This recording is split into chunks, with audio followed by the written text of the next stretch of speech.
સમાચારોમાં આગળ હવે આપણે વાત કરીએ વડોદરાની તો વડોદરા જે હંમેશા કોઈને કોઈ વિવાદોથી ઘેરાયેલું રહેતું હોય છે અને ત્યારે વડોદરાનું રાજકારણ વધુ એક વિવાદમાં સપડાયું છે।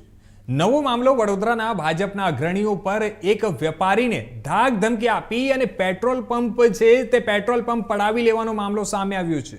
જ્યાં જણાવી દઈએ કે જેમાં વડોદરાના ડેપ્યુટી મેયર ચિરાગ બારોટ તેમજ પૂર્વ શહેર ભાજપ પ્રમુખ ડોક્ટર વિજય શાહ સહિતની ટોળકી પર અતિ ગંભીર આરોપો લાગ્યા છે।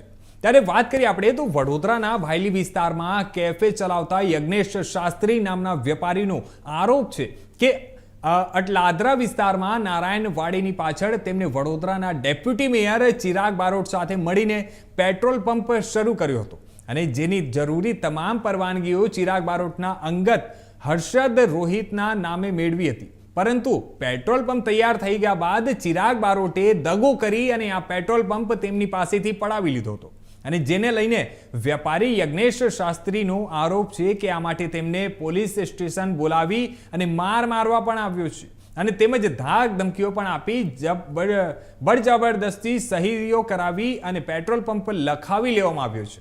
અને જેમાં વડોદરાના અગાઉના શહેર ભાજપ પ્રમુખ ડોક્ટર વિજય શાહ તેમજ ભાજપના જ વોર્ડ નંબર 11ના હોદ્દેદાર અનિલસિંહ ચૌહાણ સહિત 8 જણાની ટોળકી પર સામેલ હોવાનો સનસનીખેજ આક્ષેપ યજ્ઞેશ શાસ્ત્રીએ કર્યો છે।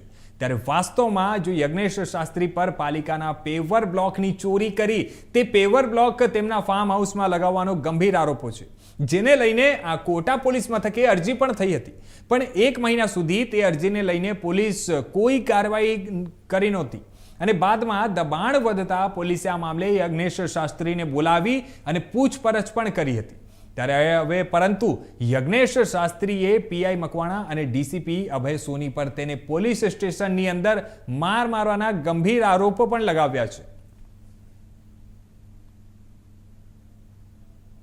આપના મિત્ર અને બિઝનેસમાં પાર્ટનર એવા યજ્ઞેશ શાસ્ત્રી આપના વિરુદ્ધ મુખ્યમંત્રીને પત્ર લખ્યો છે અને કહ્યું છે કે રૂપિયા ઉઘરાવવામાં આવ્યા છે, ખોટી રીતે એમને બદનામ કરવાની કોશિશ કરવામાં આવી રહી છે, પેટ્રોલ પંપ પડાવવા સુધીની વિગતો પણ અંદર ઉલ્લેખ કરવામાં આવે છે। શું કહેશો?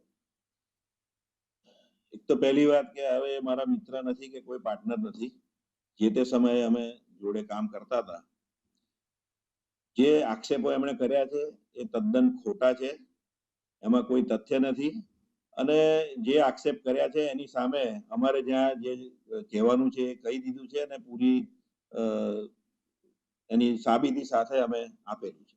આપનું નામ અંદરથી ઉલ્લેખમાં આવી રહ્યું છે કે પેવર બ્લોક નાખવા માટે પેટ્રોલ પંપની જગ્યા પર કે ફાર્મ હાઉસની જગ્યા પર પેવર બ્લોક નાખવા માટે ચિરાગ બારોટે 5 લાખ રૂપિયા પડાવ્યા છે, આવી વાતો પણ એ તદ્દન ખોટો આક્ષેપ છે અને એના સામે જે તપાસ થઈ રહી છે એમાં મેં પૂરી સાબિતી સાથે બધા જ પુરાવા વર્ડ્સ એ પણ સાંભળવા મળી રહ્યા છે કે બધું પતાવી દઈશું। શું છે એ વિગત? એ કે બધું પતાવી દઈશું પાછળનું કારણ શું છે?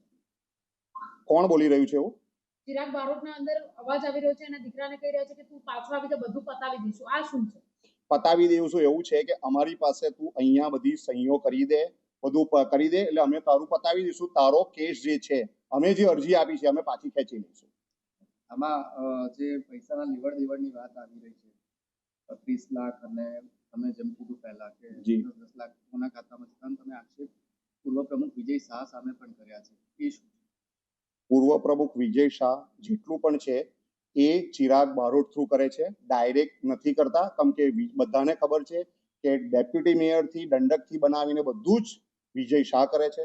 પૂરું શહેર જાણે છે, વડોદરા શહેર, કે એમને દંડકને મેયર વિજય શાહ સાહેબ કરે છે, અત્યારે બી પ્રોટેક્ટ એ જ કરે છે અને જ્યારે પણ કોઈ પણ કાર્યક્રમ કંઈ પણ હોય, બરોડા શહેરના ધારાસભ્યો, સાંસદ, કાર્યકરો એ બધાને પૂછી લેશો એટલે તમને કહેશે કે ભાઈ ચિરાગ બારોટ તો કે વિજય શાહ સાહેબનો છે।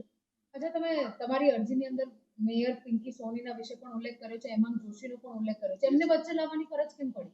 મને એમણે એવું કહેવા એક્ઝામ્પલ આપવામાં આવ્યું વિજય શાહ સાહેબે કે હું છૂટો નથી થતો, મારે 25% રાખો, તો એમણે એક એક્ઝામ્પલ આપ્યું। ક્યાં બેઠક ક્યાં થઈ? થોડું ડિટેલમાં જણાવો। કેફે એપેટિટો 700 જે